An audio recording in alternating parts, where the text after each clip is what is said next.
இதுதான் நம்முடைய ஐக்கானு. இது பெருமூளை. நமக்கு இந்த மண்டை ஓபன் பண்ண உடனே பெருமூளை தான். 3 மூளை இருக்கு. இந்த மூளை பெருமூளை தான் பெருசா இருக்கும், சைஸ் பெருசா இருக்கும். இது வெயிட்டா இருக்கும். கழுத்துக்கு பின்னாடி இருக்கிறது சிறுமூளை. அண்ணாக்குக்கு மேல இருக்கிறது தான் நடுமூளை, முகலமூளை. இந்த 3 மூளைக்கும் மத்தியில இருக்கிறது தான் இந்த அற்பெருஞ்சோதி. அது ஒரு சிறிய ஒரு கேப் இருக்கு. அந்த கேப்ல தான் அந்த அற்பெருஞ்சோதி இருக்கு. அந்த அற்பெருஞ்சோதி நம்ம கண்ணுல பாக்குற ஒரு இது கிடையாது. ஆண்டவரை வந்து கண்ணுல பார்க்க முடியாது. மெய்ஞான தியானத்தின் மூலம் தான் நம்ம உணர்வோம். தியானம்ன்றது என்னன்னா மனதை வந்து எண்ணங்களற்ற நிலையில குவிக்கும் பொழுது உண்மை வெளிப்படும். இது ஒரு கான்செப்ட், இயற்கையா இருக்கிறது. விஞ்ஞானிகள் இருக்கிறாங்க, ஞானிகள் இருக்கிறாங்க. 2 பேருமே ஒரு தியானம் தான் பண்ணுவாங்க. விஞ்ஞானிகள் அவங்களுக்கு தெரியாது, ஆனா தியானத்தில் தான் இருப்பாங்க. அதாவது இப்போ இது ரேடியோ அலைகள் கண்டுபிடிச்சாரு மார்கோனி. அது எப்படி கண்டுபிடிச்சாருன்னா அவருக்கு ஒரு யோசனை வருது.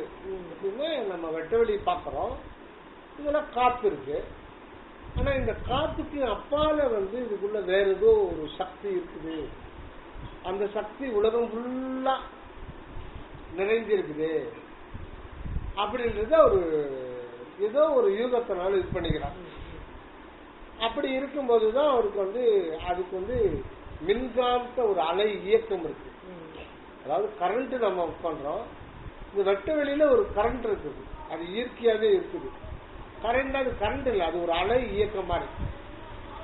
அது என்ன இவருக்கு தோணுதுன்னா அது அடுத்து அதே சிந்தனை இருக்கார். வேற சாப்பிடணும், குளிக்கணும், வீடு பொண்டாட்டி, இது என்ன ஞாபகம் இல்லை.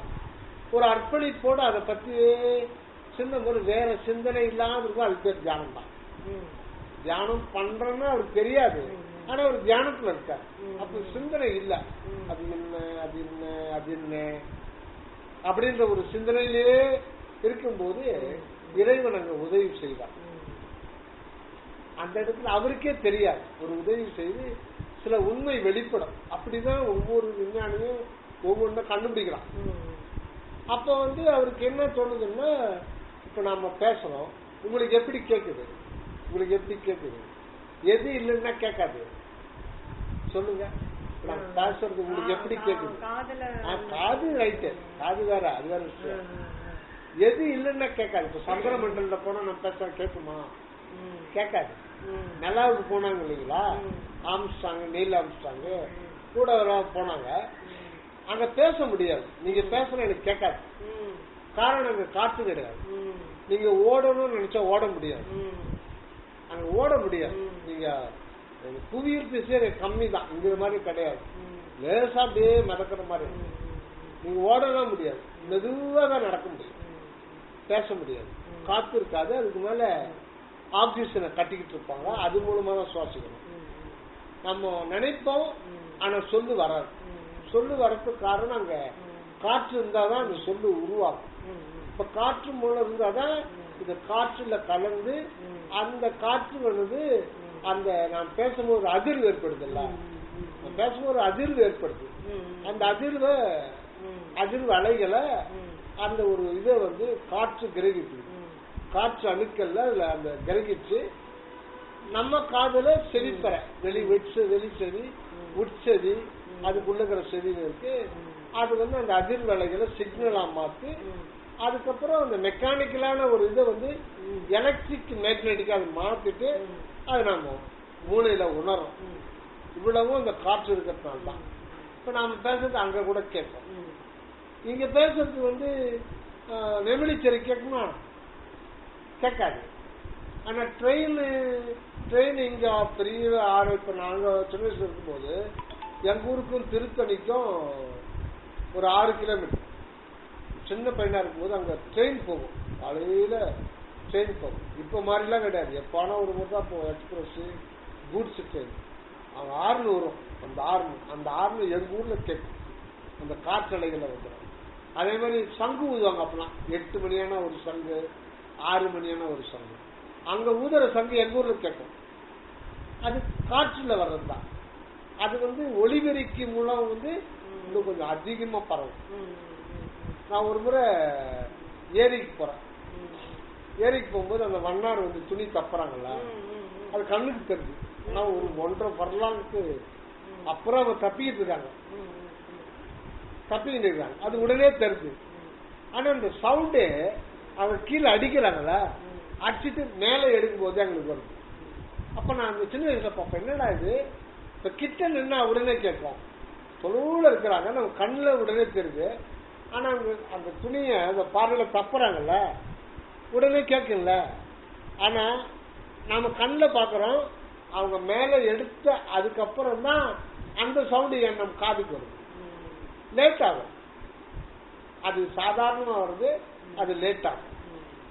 அது காற்றுல பரவும். மார்கோனி என்ன சொல்றாருன்னா, கண்டுபிடிக்க நினைக்கிறாருன்னா, இப்ப நம்ம பேசுறது அதே வினாடியில உலகம் ஃபுல்லா எங்க வேணாலும் கேட்கணும். அவர் அந்த வானொலி இப்ப ரஷ்யாவிலிருந்து ஒளிபரப்புறாங்கன்னா, ரயில்வே இப்ப நம்ம ஸ்டேஷன் ஒரு ரேடியோ ஸ்டேஷன் இங்க நீங்க இப்ப நம்ம செய்தி பேசுறோம், இது ஒளிபரப்பிட்டாங்கன்னா அது உலகம் ஃபுல்லா அந்த வினாடியே கேட்கும். ஏன்னா அந்த ஒளி அந்த மின்காந்த அலைகள் ஒரு வினாடிக்கு 3 லட்சம் கிலோமீட்டர் போகும். 3 லட்சம் 3 லட்சம் போது சந்திரமண்டலம் 3வது வினாடி சந்திரமண்டலத்துல கேட்கலாம். ஒரு பேச்சுக்கு சொல்றோம். சந்திரமண்டலம் 9 லட்சம் கிலோமீட்டர், 3வது வினாடி சந்திரமண்டலத்திலே கேட்கலாம். ஆனா ஏரியில துணி தப்புறது நம்ம அதை பார்க்கும்போது அது 2 வினாடி கழிச்சுதான் நமக்கு கேட்குது. ஆக அந்த ஒளியினுடைய வேகம் வேற, சவுண்டோட வேகம் வேற, அந்த மாதிரி இருக்கு. ஆனா எலக்ட்ரோ மேக்னடிக்ஸ்ல இப்ப இந்த நிகழ்ச்சி இருக்கு இல்லைங்களா, படம் எடுக்கிறோம், பேசுறோம், இதெல்லாம் சிக்னலா கன்வெர்ட் பண்றாங்க. சிக்னலா கன்வெர்ட் பண்ணி அந்த வெட்ட வெளியில அந்த டவர் இருக்கும், ரேடியோ ஸ்டேஷன்ல மேல டவர் இருக்கும். அந்த டவர் வழியா போய் அந்த டவர் என்ன ஆகும்னா அந்த மின்காந்த அலைகளை தொடர்பு வச்சுக்கோங்க. அந்த மாதிரி அரேஞ்ச் பண்ணிருக்காங்க. அதுல சிக்னல் அதுல கொடுத்துட்டா அடுத்த வினாடி நீங்க ஜெர்மன்ல நீங்க உங்க பேர பிள்ளைங்க அங்க இருக்காங்க, அங்க உட்காந்து நிகழ்ச்சி அங்க பார்க்கலாம், இதே நேரத்துல பார்க்கலாம். இது பண்றது எதுன்னா மின்காந்த அலை இயக்கம், அதுதான் பண்றது. அது இயற்கையாவே இருக்கு. இப்பதான் மார்கோனி இப்பதான் கண்டுபிடிக்கிறார். 150 வருஷம் முன்னாடி அதை கண்டுபிடிக்கிறார். அப்படி ஒண்ணு இருக்கு. ஆனா நம்ம அதை கண்டுக்காம இருக்கோம். இயற்கையிலேயே இருக்கு. அது இறைவன் கொடுக்கிற அது இறைவனுடைய ஆற்றல். அது ஒரு மிகப்பெரிய ஒரு சக்தி. அது ஒளியும் ஒரே நேரத்தில் கடக்கும். அந்த மாதிரி அப்ப அது கண்டுபிடிக்கிறதுக்கு எத்தனை வருடம் ஒரு கஷ்டப்பட்டு இருப்பாரு. அப்ப அவருடைய மனம் பார்த்தோம்னா எதையுமே சிந்தனை பண்ணாரு. அதுலயே அது என்ன சொல்லணும்னா அவருக்கு பட்டுன்னு ஒரு உண்மை வெளிச்சம், அதை பத்தி ஒரு வெளிச்சம் இறைவன் கொடுத்துருவார். ஆனா அவருக்கு தெரியாது அந்த டீட்டெயில் இருக்கு. அதே மாதிரிதான் நம்ம மனதை ஒருமுகப்படுத்தோம்னா கடவுள்ன்றது யாரு, அவர் எப்படி இருக்கிறாரு, அந்த பிரபஞ்சத்தை ஏன் படைச்சாரு, நான் ஏன் வந்திருக்கிறேன், எனக்கு ஏன் இந்த உலகத்துல இந்த வாழ்வு எனக்கு தேவையா, நான் கேட்டனா இல்ல நான் உங்ககிட்ட இந்த இடத்துல என்ன பிறக்கணும், உங்ககிட்ட நான் வரம் கட்டனா, ஒண்ணுமே தெரியாது. என்னை ஏன் இந்த உலகத்துல படைச்சு கஷ்ட நஷ்டத்துக்கெல்லாம் உட்படுத்துற, நியாயமான கேள்வி தானே. எவ்வளவு கஷ்டப்படுற மனிதன் உலகத்துல சாப்பாடு இல்லாம, ஒருவேளை சாப்பாட்டுக்கு எவ்வளவு கஷ்டப்படுறான், எவ்வளவு நோய் நொடியில காலம் ஃபுல்லா. அந்த காலத்துல ஆஸ்மாவே பண்ணுவோம். 4 வீடு தள்ளி ஒரு பெரிய மகன் ஆஸ்மா எப்ப பாரு இருந்துகிட்டே மாறப்பிடிச்சு மூச்சு சுவாசிக்க முடியாது.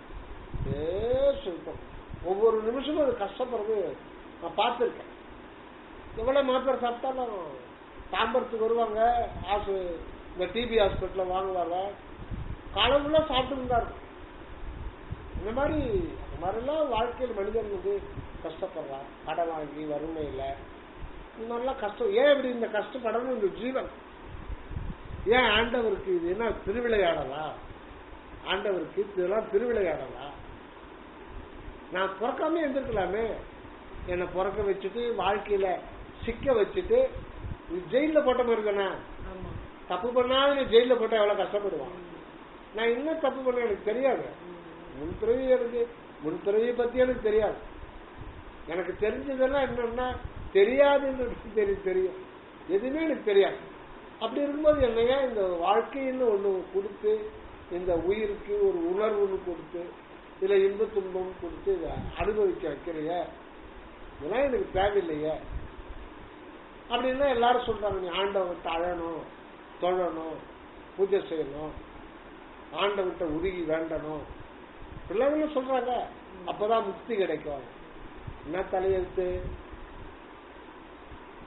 ஏன் நான் விரும்பினா நான் கேட்கணும். உன்கிட்ட கேட்டு எனக்கு வாழ்க்கைன்னு ஒண்ணு கொடு. இந்த உலகத்துல நான் பிறக்கணும் ஒண்ணு கேட்கலையே. நானும் ஒண்ணு இல்லாமலே இருந்திருக்கலாமே. என்னையா படிச்சேன்? நானா வரல, இந்த உலகத்துக்கு நானா வரல. ஏதோ ஒரு சக்தி என்னை இங்க கொண்டாந்து நிறுத்தி இந்த வாழ்க்கையில அவஸ்தைப்படு அப்படின்னு வச்சிருக்கு.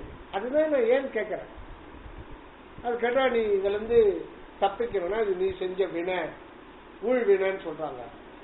இதெல்லாம் எனக்கு சரியா தோணல. நான் எனக்கு எதுவும் தெரியாது. நான் ஒரு அப்பாவி. இப்போது எனக்கு எதுவும் தெரியாது. சரி, போன பிறவில நான் தப்பு பண்ணேன், பாவம் பண்ணேன்னா இதே கேள்வி நான் அப்ப கேட்கிறேன். அப்ப ஏன் நான் பிறக்க வச்சேன்? பிறக்க வச்ச என் சூழ்நிலை என்னை பாவம் பண்ண வச்சுது. சூழ்நிலை பாவம். நான் ஒரு இப்ப சைனால கடைக்கு நீங்க போனீங்கன்னா அந்த கடையில புடலங்காய் தொங்கும். நீங்க புடலங்கான்னு பிடிக்க போனா பாம்பா இருக்கும். பாம்பு தான் தொங்க வச்சிருப்பாங்க. தைவான், சைனால பாம்பு தான் தொங்கும். உங்களுக்கு எந்த பாம்பு சொன்னா உடனே அதை தலையை கட் பண்ணி உங்களுக்கு கட் பண்ணி கொடுத்துருவோம். அதான் நீங்க சாப்பிடணும். தைவான்ல அதான். நீங்க எங்க போனாலும் வெஜிடபிள்ஸ் எல்லாம் கிடைக்காது. எல்லாம் உயிரினங்கள் தான் சாப்பிடுவோம். தேலு தான் விடுவாங்கன்னு நினைக்கிறாங்க. எல்லாத்தையும் சாப்பிடுவாங்க. ஒரு பாம்பையும் விட மாட்டாங்க. பாம்புன்னா விரும்பி சாப்பிடுவாங்க. அப்ப அந்த பாம்பு எப்படி துடிக்குது? உயிரோட தொலை உறுப்பான். அது எப்படி துடிக்குது? என்ன போல அந்த ஜீவனும் கஷ்டப்படுது. அவனுக்கு பிள்ளையா பிறக்கிறோன்னு வச்சுங்க. நான் என் தொழில் என்ன இருக்கும்? அவன் பண்ற தொழில் தான் இருக்கும். நான் காலங்குள்ள ஆடு மாடுகளை வெட்டிக்கிட்டு கோழியை வெட்டிக்கிட்டு அறுத்துக்கிட்டு அவன் தொழிலே அந்த கொலை தொழில் போகும். நீ என்ன அங்க பிறக்க வச்சிருக்கேன், நான் என்ன பண்றது? அப்ப பாவம் பண்ணாம எனக்கு தெரியாது. எங்க அப்பா என்ன பண்றாரு அந்த தொழில நான் ஃபாலோ பண்ண முடியும். அப்படி இருக்கும்போது நான் பாவம் பண்ண நீ ஒரு சட்டம் சொல்லி அதுக்கு இன்னொரு பிரிவை கொடுத்து தண்டனை கொடுத்து எனக்கு அது சரின்னு படல. வேண்டாம், உலகத்தை நீ படைச்சுக்கோ. என்னையா படைச்ச கேட்கணும்ல. என்னை படிச்சுட்டு அப்புறம் முன்னா நீ இது பண்ணணும், ஆண்டவன்கிட்ட கோயிலுக்கு போகணும், இது பண்ணணும், பாட்டுலாம் பாடணும், இறைவனையே நினைச்சிட்டு இருக்கணும். அப்பதான் உங்களுக்கு முக்தி கிடைக்கும். என்ன தலையிட்டு நானுன்னு ஒண்ணு எனக்கு வேண்டான்னு போது அப்புறம் நான் ஏன் முக்தி பிறவாத ஒரு நிலை எனக்கு வேணும். நான் ஏன் வேண்டாம்? என்னப்ப ஏன் என்ன திறக்க வச்ச? இதுதான் நம்ம இந்த ஒரு விசாரத்துல இருந்தாத்தான் நம்ம உண்மையான ஒரு இதை பார்க்க முடியும்.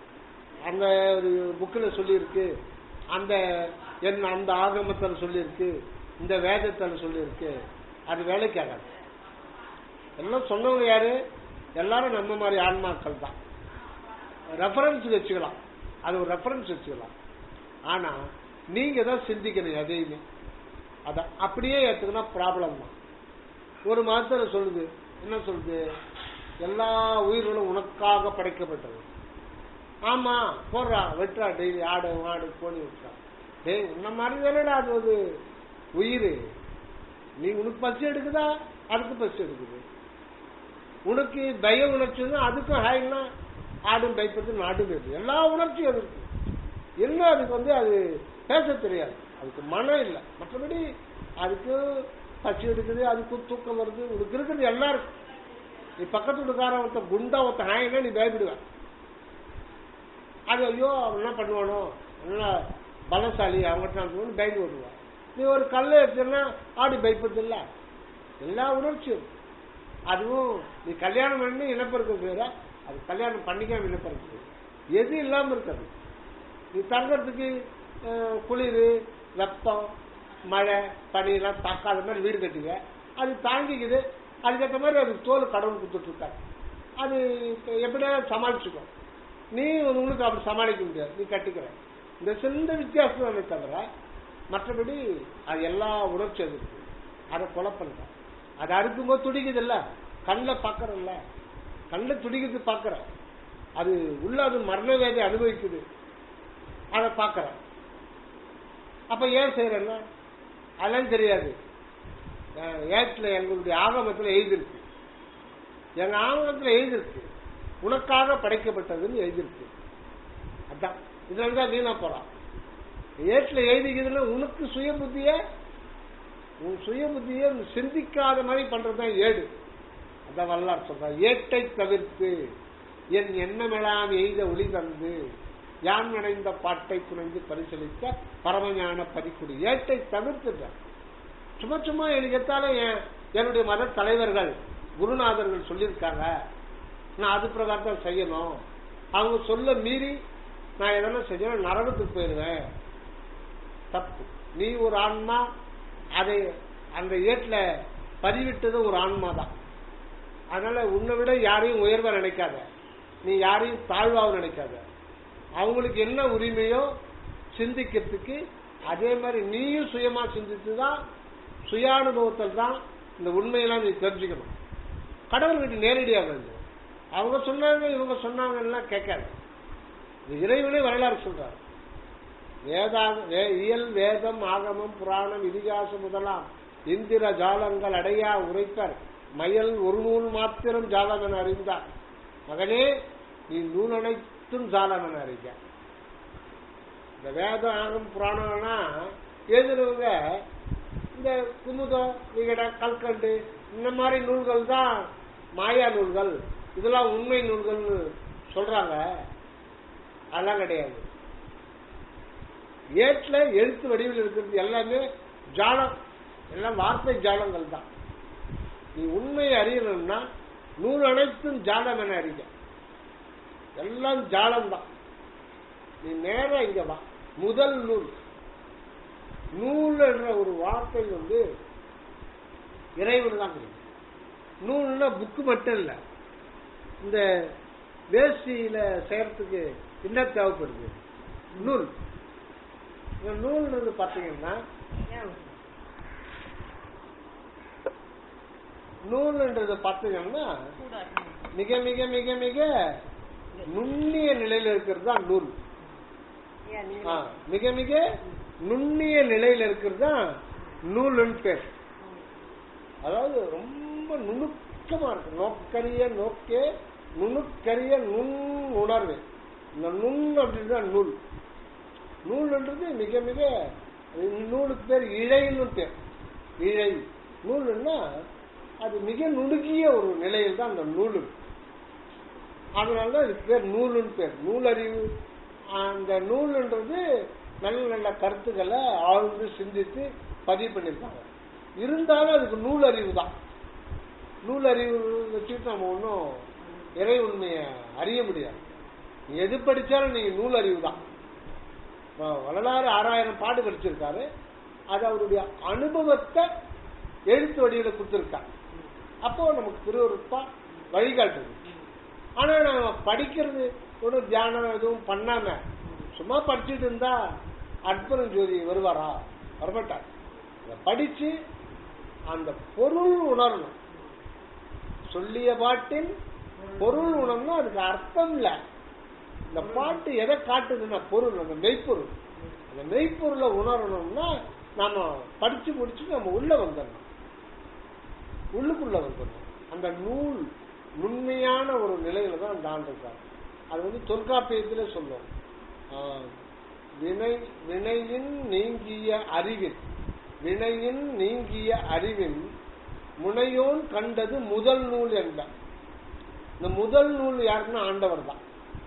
தொல்காப்பியம் முதல் நூல். அதுக்கு முன்னாடி அந்த ஒரு நூல் இருக்கு, திருவருட்பா. நான் வெளியில பாக்குறது புற திருவருட்பா. இந்த திருவருட்பா எங்கிருந்து வந்தது? வள்ளலாருடைய உள்ளத்திலிருந்து வந்தது. அது உள்ளத்தில் இருக்கும்போது அது கடவுளாவே இருக்கு. அவருடைய உண்மையை வெளியில சொல்லும்போது எழுத்து வடிவம். இதை வச்சுக்கிட்டு நாம அதை தான் பிடிக்கணும். நான் பற்றினே இருந்தா எல்லாமே சரியாயிடும் பார்த்துன்னு சாதனம் எதுவும் செய்யாம சும்மா வந்தா அது வேலைக்காக. நீங்க உங்க அனுபவத்தை தான் என்னோட பார்க்கணும். சுய அனுபவத்துல வள்ளலார் அனுபவத்தை எழுத்து வடிவில் நம்ம கொடுத்துட்டாரு. அது ஒரு வழிகாட்டிய அமைது. அதை வச்சுட்டு உங்க அனுபவத்தை நீங்க பார்க்கணும். அவர் அனுபவத்தை நம்ம கொடுக்க மாட்டார், கொடுக்க கூடாது, கொடுக்க முடியாது. நீங்க தான் அனுபவப்பட்டு தான் தேரணும். அது ஒரு நீதி இருக்கு, நியதி. உங்களுடைய அனுபவத்தில் தான் ஆமா தியானம். அதுதான் தியானம். தியானத்தினால்தான் இறைவனை வந்து நம்ம உணர முடியும். தியானம்ன்றது ஒண்ணும் இல்லை, நினைப்பு மறப்பு இல்லாம ஒரே சிந்தனை. அதுதான் அந்த விஞ்ஞானிகளும் அந்த ஒரு நிலையில தான் இருக்காங்க. அவங்க வந்து வெளியில இருக்கிறதுனால வெளியில இருக்கிற ஆற்றல் எல்லாத்தையும் அவங்க உண்மை வந்து இறைவன் உணர்த்துருவாரு. ஆனா அதை அவங்க உணர மாட்டாங்க. நமக்கு மேல ஒரு சக்தி உணர்ந்தது அப்படின்னு அவங்க உணர மாட்டாங்க. நான் தானே உணர்ந்தேன், ஒரு நாள் அதே சிந்தனையில இருந்தேன், பட்டுன்னு வரும். ஒரு விஞ்ஞானி நான் படிச்சிருக்கேன், அது யாருன்னு தெரியல. அவர் பல வருடங்கள், ஒரு டிகேட்ஸ்னா ஒரு டிகேட் 10 வருடங்கள் சொல்லுவாங்க. ஒரு டிகேடு 10 வருடங்கள். அந்த பல டிகேட்ஸா ஒரு இதை பத்தி ஆய்வு செஞ்சிட்டு இருக்காரு. உண்மை தெரியலனாலும் அதே சிந்தனையில் இருக்காரு. அதே சிந்தனையில சாப்பிட்றதுல குளிக்கிறதுல எப்பா நினைச்சா போவார். ஒரு நாள் யதார்த்தமா அதே சிந்தனையில போய் குளிக்க போயிட்டார். குளிக்கும் போது அவருக்கு அந்த உண்மை டப்புன்னு வந்துருச்சு. வந்த உடனே ஒரு சந்தோஷம் தாங்க முடியாது. கண்டுபிடிச்சிட்டேன்னு சொல்லி தெருல கத்திக்கிறாரு, ட்ரெஸ்ஸே இல்லையா. அப்போ திடீர்னு வருதுன்னா என்ன அர்த்தம்னா அது யாருன்னா இறைவன் கொடுக்கறது தான். ஏன்னா அந்த இறைவன் தான் ஜீவனா இருக்கிறாரு, அந்த இறைவன் தான் மனமா இருக்காரு, எல்லாமே அது நமக்கு தெரியுது. அவர் தான் நாம இருக்கிறோம்னு சொல்லிட்டு நமக்கு தெரிய மாட்டேங்குது, ஆனா அவருக்கு மட்டும்தான் தெரியும். ஆக இறைவன் வந்து எல்லாம் ஆனவன். ஆக நம்ம அந்த இதுல தியானத்துல இருக்கும்போது அந்த உண்மை வந்து வெளியில வந்துடும், அது உள்ள இருக்காது.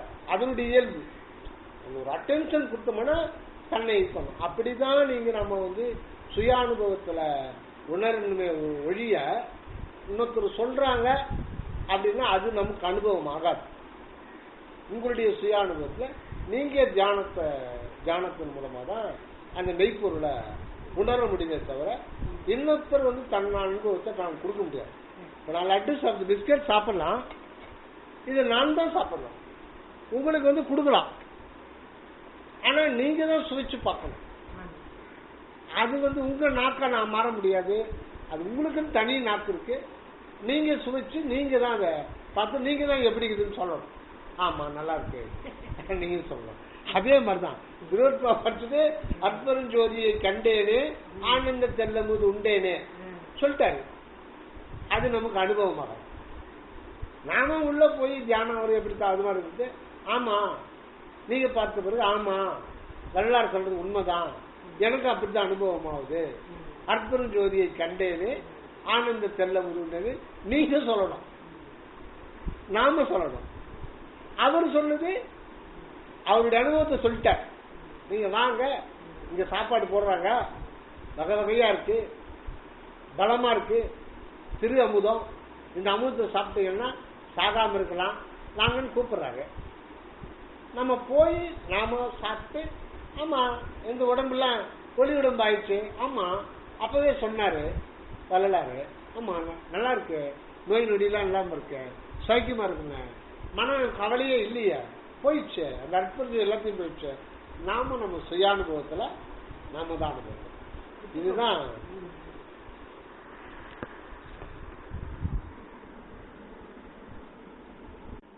அந்த நூல் அப்படின்னு பார்த்தோம் இல்லைங்களா. நூல் அனைத்தும் சாலமென அறிக, செயல் அனைத்தும் அருளொளியால் காண்க அப்படின்னு வரலாறுக்கு ஆண்டவரே சொல்றார். அது அப்படியே நமக்கு வந்து பாடல்ல ஆண்டவர் என்ன சொன்னாரோ அதை அப்படியே நமக்கு எழுதி வச்சிருக்காரு வரலாறு. இப்போ அந்த நூல் வேற, இன்னொரு நூல் உள்ள ஒரு நூல், அந்த நூலை பத்தி சொல்றாரு. அத ஒரு பாடல சொல்றாரு. தனக்கு நிகரிங்கில்லாது உயர்ந்த தம்பம் ஒன்றதே தாவி போக போக நூலின் கரத்தில் நின்றது. கணக்க திகைப்புற்றங்கே நானும் கலங்கி வருந்தவே கலக்கம் நீக்கி தூக்கி வைத்தாய் நிலை பொருந்தது. இது மெய்யருள் வியப்புன்னு ஒரு பாட்டு. அதுல 100 பாட்டு வரும். அதெல்லாம் முழுக்க அனுபவம். அதுல முதல் பாடலே முக்கியமா சொல்றார். தனக்கு நிகரிங்கு இல்லாது உயர்ந்த ஸ்தம்பம் ஒன்று அதே. என்னன்னா ஸ்தம்பம் சொல்றோம். ஸ்தம்பம்னா தூண். தூண் தான் தாங்கி இருக்கு. இப்ப நம்ம கடகால் சொல்றோம். அந்த காலத்துல கோயில்கள் எல்லாமே தூண் தான். தூண் தான் அந்த எல்லாமே மண்டபத்தை தாங்கிட்டு இருக்கு. தனக்கு நிகர் இங்கு இல்லாது உயர்ந்த ஸ்தம்பம் ஒன்று அதேன்னா இந்த தூண் சொல்ல. இந்த பிரபஞ்சத்து முழுக்கையும் தாங்கிக்கிறதுக்கு ஒரு தூணாகவே இறைவன் இருக்கார். அந்த தூணுக்கு பேரு ஸ்தம்பம்.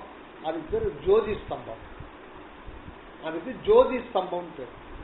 வள்ளலார் ஒரு முறை பகல்ல உட்கார்ந்து தியானம் பண்றாராம். அவரு தியானம் பண்ணும்போது தனிப்பட்ட இடத்துக்கு போயிடுவார். அந்த இடத்துக்கு யாரையும் வரவானான்னு சொல்றார். தியானம் பண்ணும்போது அந்த ஒரு 11 மணி 12 மணி இருக்கும்.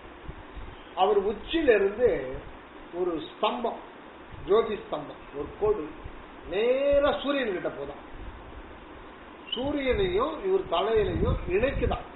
அதை ஒரு 4-5 பேர் பார்த்துருக்காங்க. பார்த்து ரொம்ப வியந்து போயிருக்காங்க.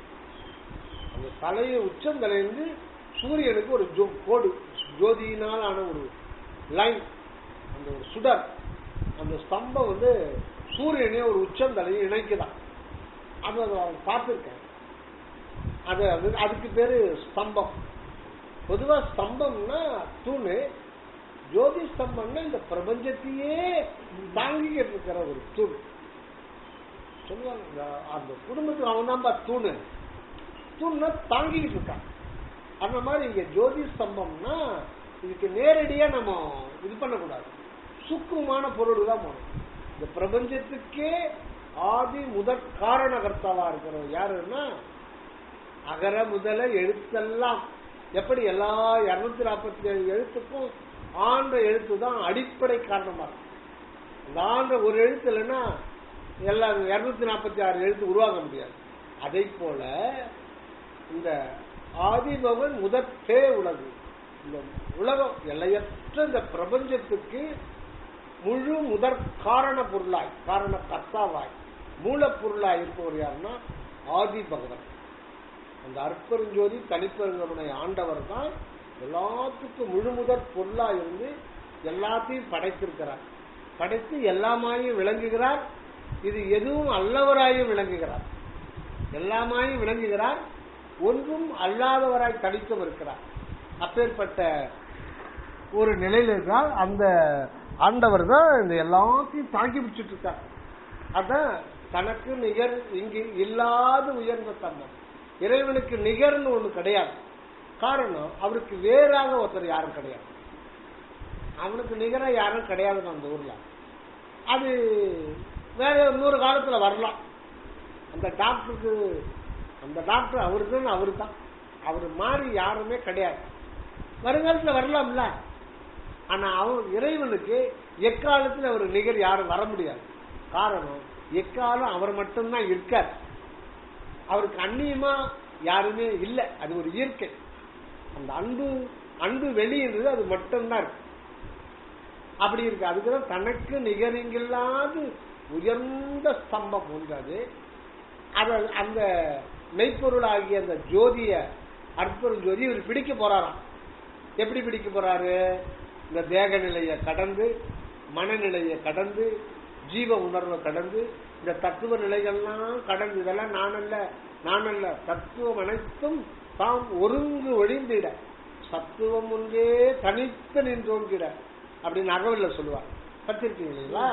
இந்த தத்துவ நிலைகள். தத்துவம்னா இந்த உடம்பு மண் தத்துவம். இதுல 5 பூதங்கள் இருக்கு. ஆனா மண் கூறு தான் இதுல அதிகம். மனம் காட்டு தத்துவம். காற்று எப்ப பாரு சலிச்சுக்கிட்டே இருக்கும். அந்த மாதிரி இந்த மனம் சலிச்சுட்டே இருக்கும். இது ஜீவன் அக்னி தத்துவம். உடம்புல சதா உஷ்ணம் வந்துகிட்டே இருக்கும். இந்த உஷ்ணம் எங்கிருந்து வருது? உயிருக்குள்ள வருது அந்த சூடு. குளிர் காலத்துலாம் சாதாரணமா எழுந்து வாயில போகும், மழை கழிச்சா சூடா போகும். இந்த உஷ்ணம் எங்கிருந்து வரும்? உயிருக்குள்ளது வரும், வெளியிலிருந்து வரல, உயிருக்குள்ளே வருது. அந்த சூடு அதிகமாக ஆகக்கூடாது, கம்மியாக ஆகாது.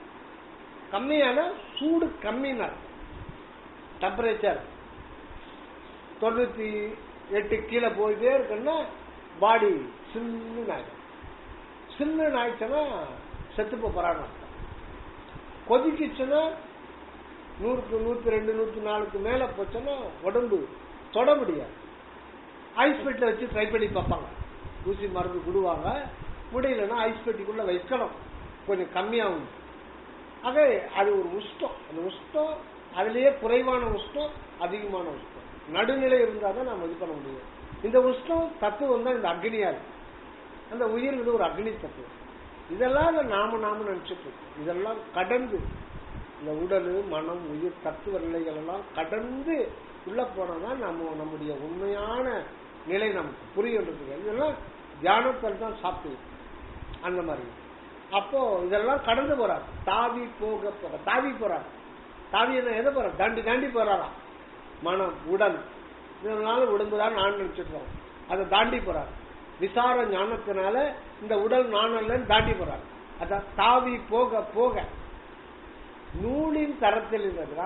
போற அந்த அற்புதம் ஜோதியை, அந்த ஜோதி ஸ்தம்பத்தை, இந்த பிரபஞ்சத்தையே தாங்கி நிற்கிற அந்த ஜோதி ஸ்தம்பத்தை பிடிக்கலான்னு எனக்குள்ளவே பிரயாணம் பண்றேன். ஒன்னொன்னா ஒவ்வொரு தத்துவங்களையா நான் தாண்டிக்கிட்டு போயிட்டே இருக்கேன்.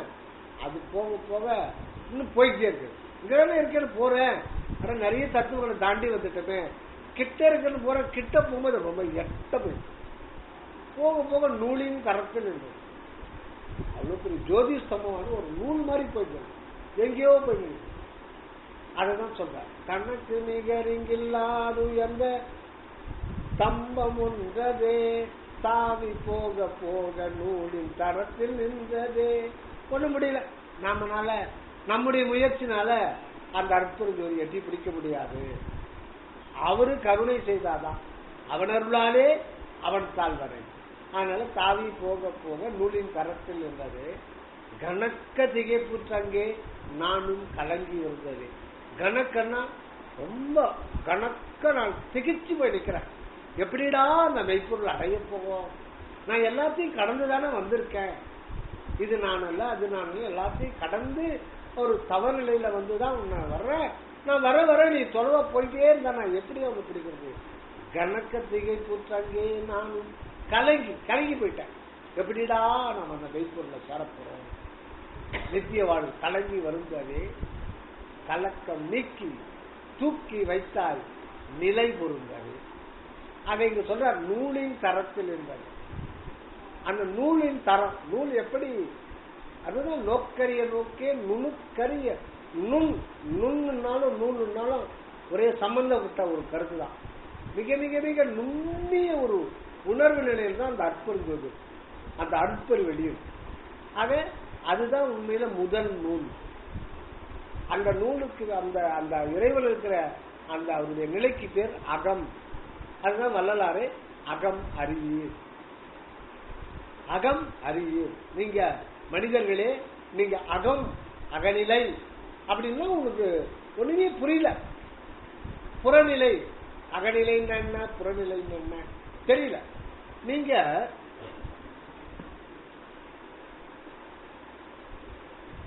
இது நானு காய், இந்த காயினுக்கு ஒரே பக்கம் இருக்கிற காயின் பார்த்திருக்கீங்களா? ஒரு பக்கம் மட்டும் இருக்கிற காயின் நீங்க பார்த்திருக்கீங்களா? காயின்னா ரெண்டு பக்கம் தான் இருக்கு. ஆனா நம்ம ஒரு பக்கத்துல நம்ம வாழ்ந்துட்டு இருக்கோம்.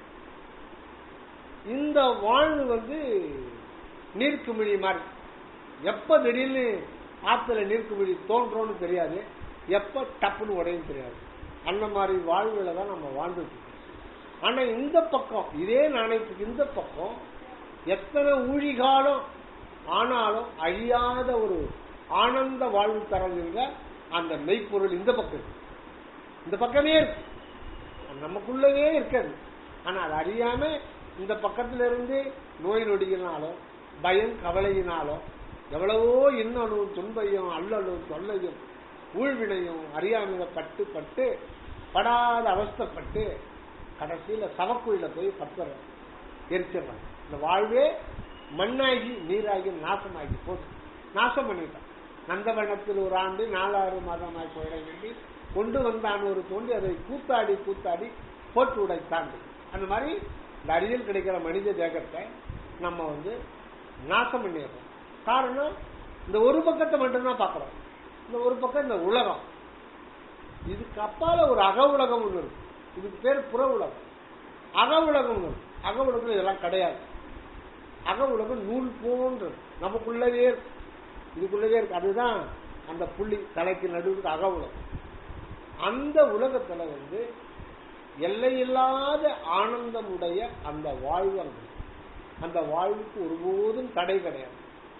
அந்த இயற்கையிலேயே அந்த ஆண்டவருடைய இருப்பு எந்த இருப்பாதான் அவர் இருக்கார். அந்த நிலைக்கு நீங்க போயிட்டோம்னா நமக்கு எந்த தொல்லையும் இல்லை பிறவிச்சு. ஆக இந்த பக்கத்துக்கு பேர் புறம்னு பேரு, நமக்கு இந்த நாணயத்துக்கு இன்னொரு பக்கத்துக்கு பேர் அகம். அந்த அகம் தான் ஆன்மான்னு சொல்றது, மெய்ப்பொருள் சொல்றது.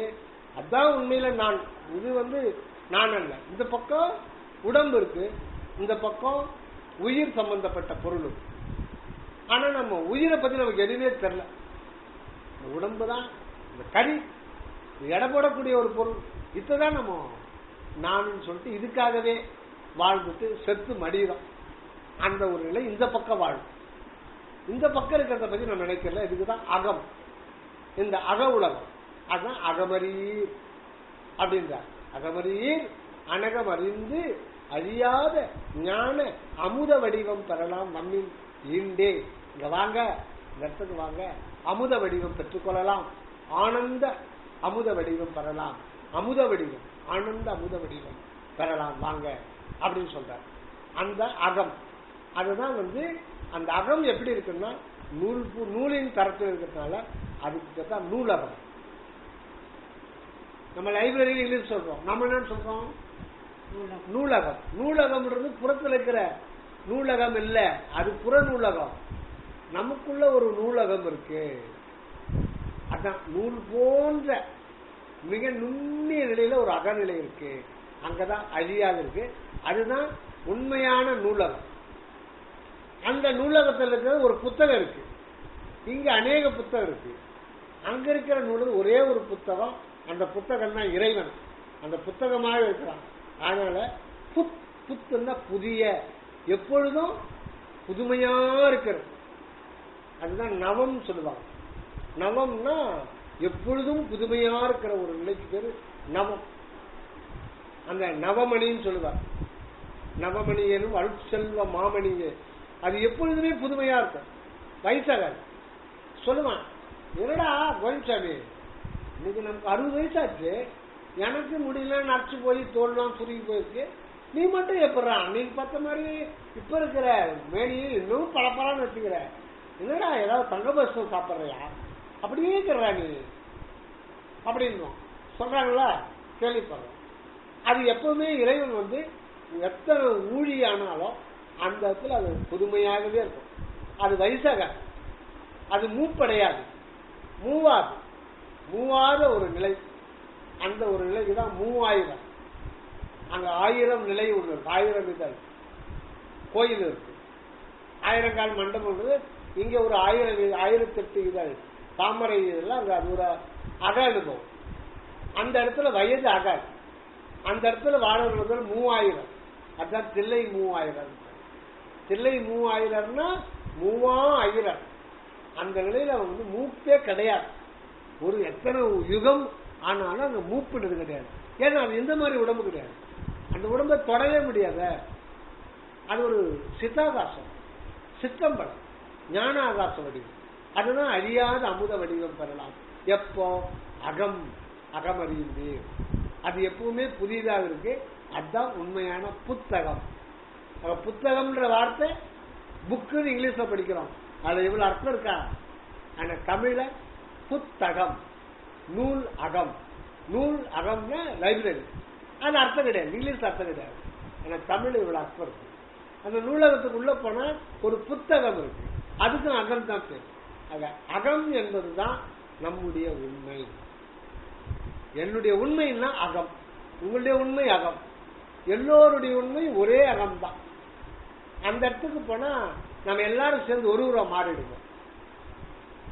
வெளியில பாக்கிறதுல நீங்க வேற அவங்க வேற எங்க வேற. ஆனா அந்த இடத்துக்கு போனா ஒரே இருப்பு தான். இப்ப வள்ளலாருடைய அனுபவத்துல அவரு மட்டும்தான் இருப்பார். அவர் நீங்களாவும் இருக்கிறாரு, அடியனாவும் இருக்கிறாரு, அந்த ஆடாவும் இருக்கிறாரு, மாடாவும் இருக்கிறாரு. அவருடைய அனுபவத்துல அவர் மட்டும் இருக்கிறாரு. ஏன்னா அகநிலை ஒன்னே ஒண்ணுதான், ரெண்டு அகம் ஒண்ணு கிடையாது, ஒரே ஒரு அகநிலை தான். அதுதான் கடவுள். அந்த கடவுள் நிலையில் நாம போனோம் அப்படின்றதுதான் சுத்த சன்மார்க்கத்தில் அந்த அகமறியீர். அந்த அகநிலையை அறிந்து கொள்ள வேண்டும் என்பதுதான் மனிதனுடைய லட்சியம். அந்த ஆன்ம அகம், ஆன்மா என்கின்ற அகம். அந்த ஆன்ம அகம், ஆன்மகம் சொல்றது ஆன்மீகம். ஆன்மீகம் ஒரு தமாஷ் ஒன்று கேட்கறேன் பாருங்க. அது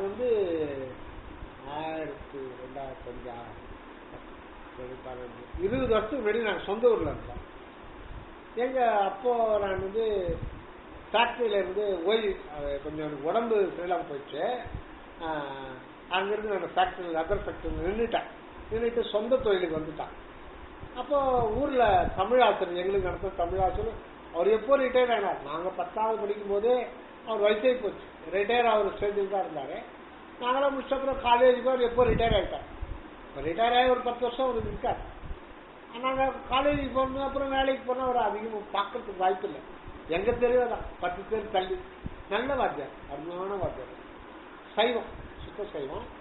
ஆனா தமிழ் புலவர்கள் அந்த காலத்தில் சைவமா தான் இருப்பாங்க. இப்ப எல்லாத்தையும் சாப்பிட்றாங்க. கோழி 65, நாய் 45, எல்லாத்தையும் சாப்பிட்றாங்க தமிழாசிரியர்.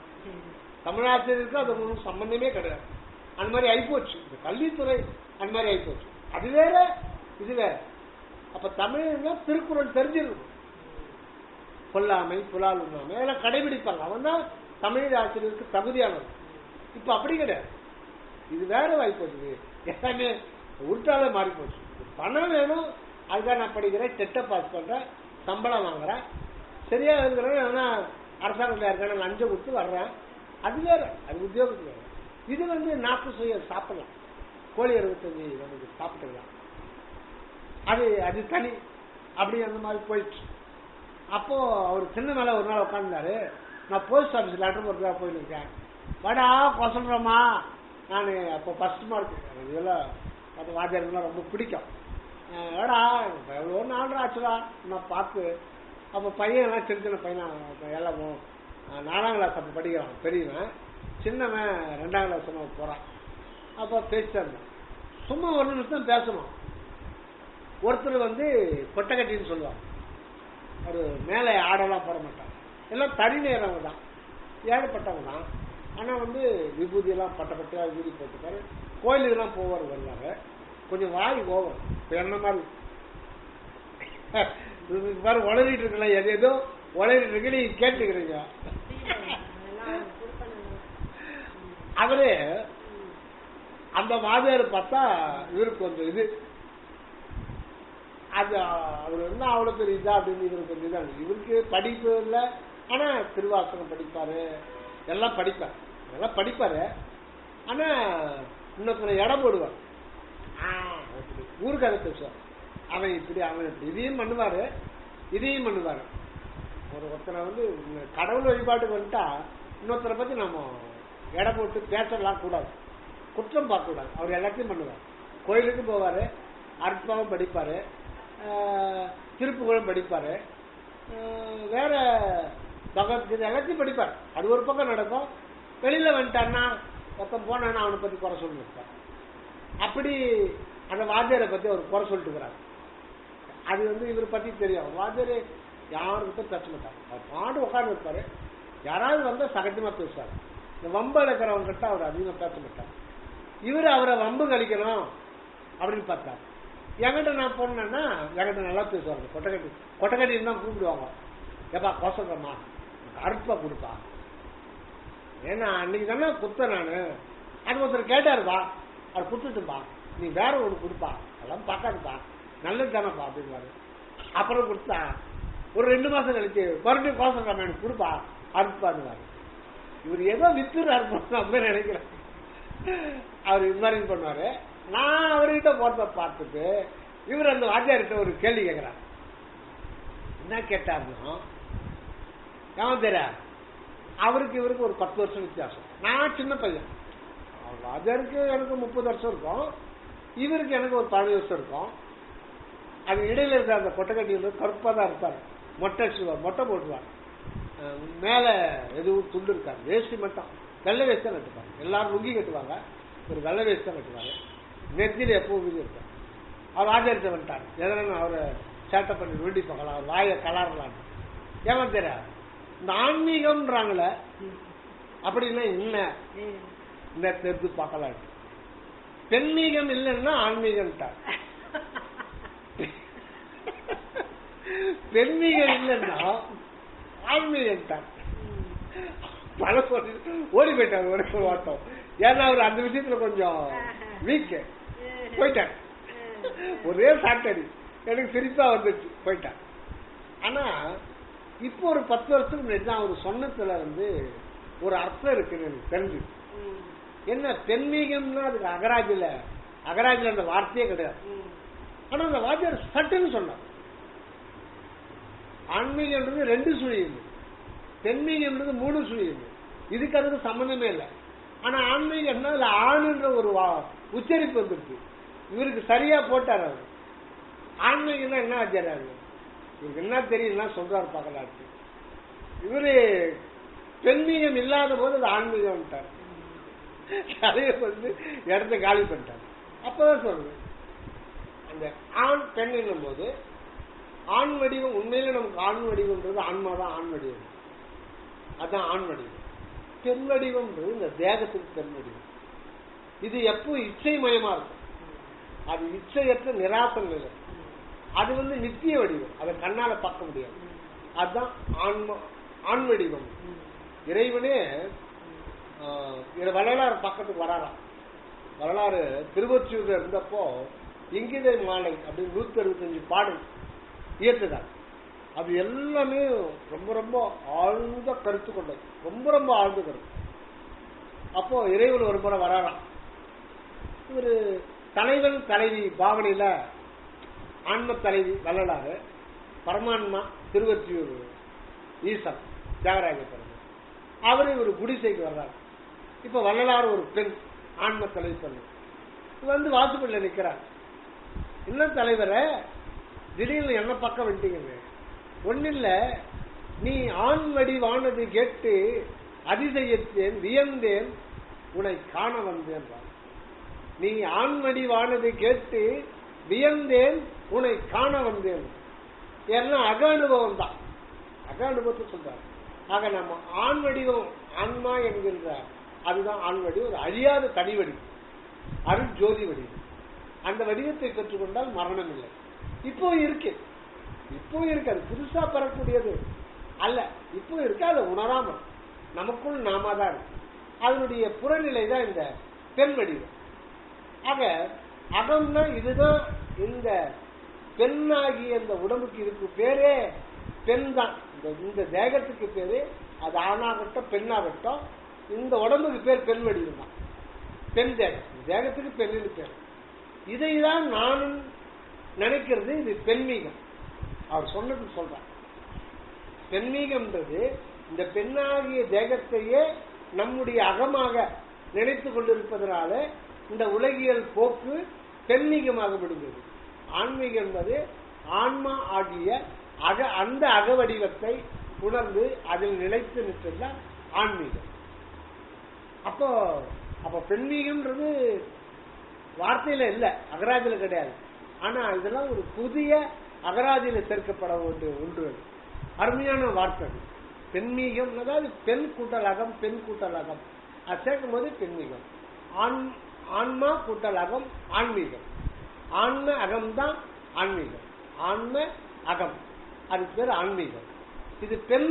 இந்த பெண்ணுடலையே தன்னுடைய அகநிலையாக நினைக்கிற நமக்கெல்லாம் இது பெண்மீகமா இருக்கு. ஆக உலகியல் இது பெண்மீகம். இதனுடைய புத்தி பெண் புத்தி. பெண் புத்தி பின் புத்தின்னு சொல்றாங்களே, காரணம் இது பெண் புத்தி இச்சை மயமாயதான் இருக்கும்.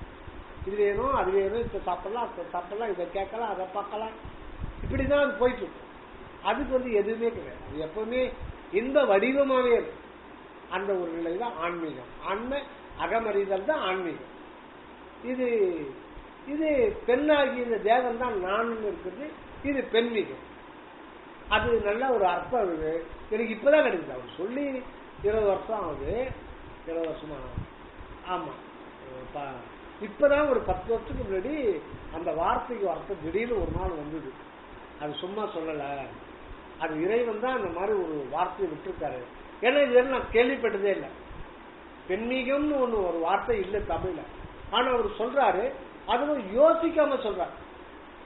ஆன்மீகம் நான் கேட்டால அடுத்த வினாடி பெண்மீகம் இல்லாத போது அங்கே ஆன்மீகம் தான். எவ்வளவு அப்போதான் தெரியாது. வள்ளலார் எந்த நேரத்தில் யார் வாயில என்ன சொல்லுவார் நம்ம சொல்ல முடியாது. அவர் சொல்லுவார். அப்போ நமக்கு அப்ப தெரியல. அப்பதான் தெரியுது அங்க வள்ளலார் பேசியிருக்காரு. அந்த இடத்துல வள்ளலார் பேசி ஒரு புதிய கருத்தை வள்ளலார் சொல்றார். சொல்லிக்கிட்டே இருப்பார் அந்த கருத்து. அந்த மாதிரி நம்ம ஆன்மா என்கின்ற அகநிலையை, புதிய அகத்தை, புத்தகத்தை, நூல் அகத்தை தெரிந்து கொள்ள வேண்டும். ஆக இப்ப இன்னைக்கு நாம் பார்த்தது நூலகம், புத்தகம், ஆன்மீகம், பெண்மீகம். இந்த கருத்து தான் நாம் இப்ப பார்ப்போம். ஆக நம்மை நாம் தெரிந்து கொள்ள வேண்டும். நம்முடைய நிலை மிக மிக மிக நுண்ணிய நிலை. நூல் போல் உள்ள போயிட்டு ஒரு குண்டூசி நுனி நிலை எப்படி இருக்கும் அந்த அளவுக்கு தான் நம்ம உணர்வு அங்க முடியும். அங்கிருந்து தான் நம்ம தொடங்குறோம். அங்கிருந்து தொடங்கிதான் இவ்வளவு பெரிய உடம்பு தான். இப்ப யானையை பார்த்தீங்கன்னா எவ்வளவு பெரிய உருவம் இருக்கு. ஆனா அதனுடைய அகவடிவம் பார்த்தா ஒரு குண்டூசி நுனியில எவ்வளவு இடம் இருக்கும். ஒரு கடுகளை விட கூட இருக்காங்கல்ல. குண்டூசி நுனின்றது கடுகுல 100ல் 1 பாகம் தான் இருக்கும். அந்த குண்டூசி நுனி அது எதையுமே வைக்க முடியாது. ஊசி கூட பரவாயில்ல. குண்டூசி ரொம்ப சின்னது, அதனுடைய நுனி இருக்கு. அந்த இடம் தான் அவ்வளவு நுண்மையான இடம். அது ஒரு எக்ஸாம்பிள் தான். அதை விட கோடி பங்கு அதிக நுண்மையானது தான் அந்த இடம். அதுதான் நோக்கரிய நோக்கே நுணுக்கரிய நுண்ணுணர்வு நிலைக்கு நாம போனோம். அப்பதான் நமக்கு அழியாத வாழ்வு. ஆக இந்த உடல் உணர்வு கடந்து நுண்ணுணர்வு நிலைக்கு போனோம். அந்த இடம் அதுதான் உள் உணர்வு. உள் உணர்வு அதுதான்.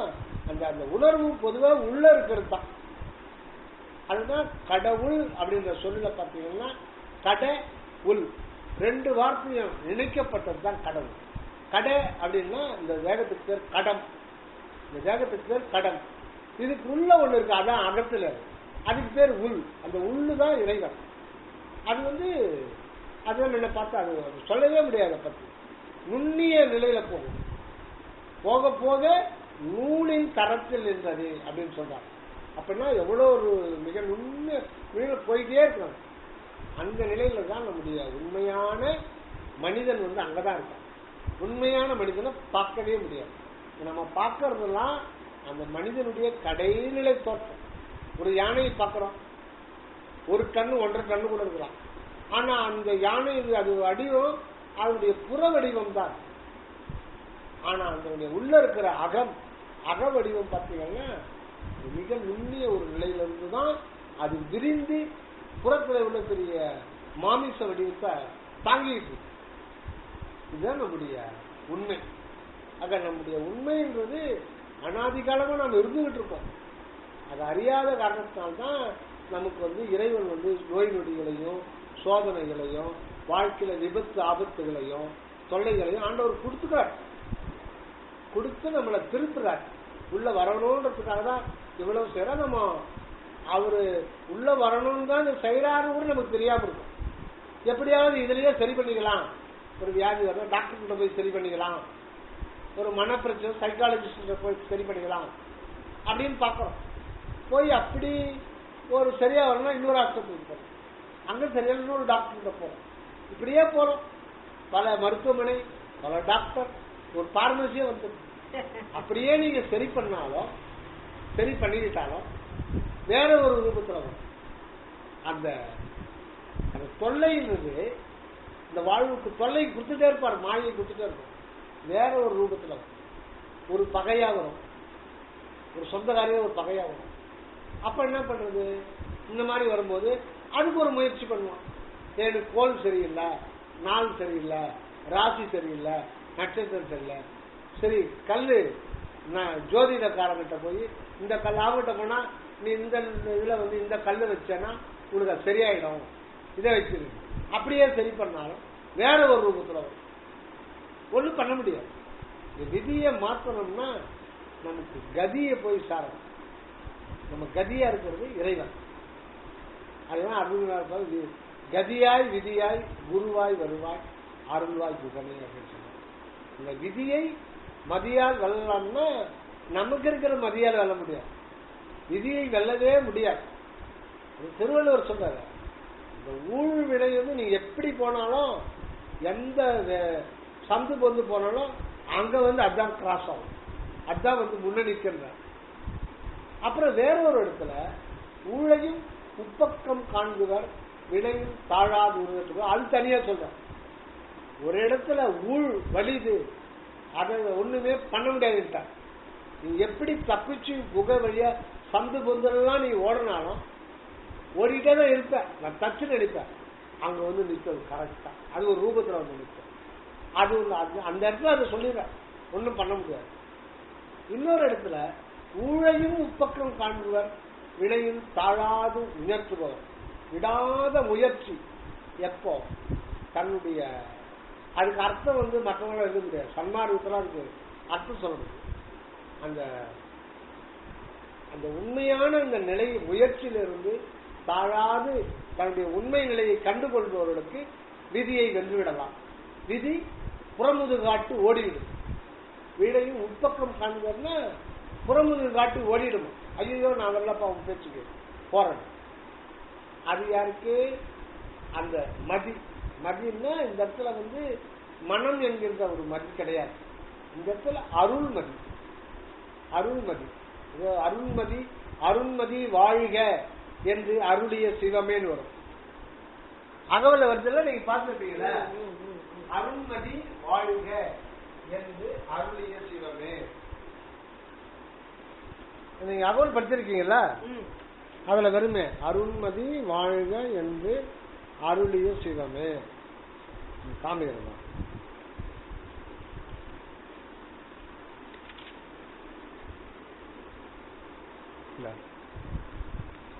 அருள் ஒளி அடைந்தனை அருளமுது உண்டனை அருண்மதி வாழ்க என்று அருளிய சிவமே. அருள்மதி விதியை மதியால் நம்ம புத்தியெல்லாம் வர முடியாது.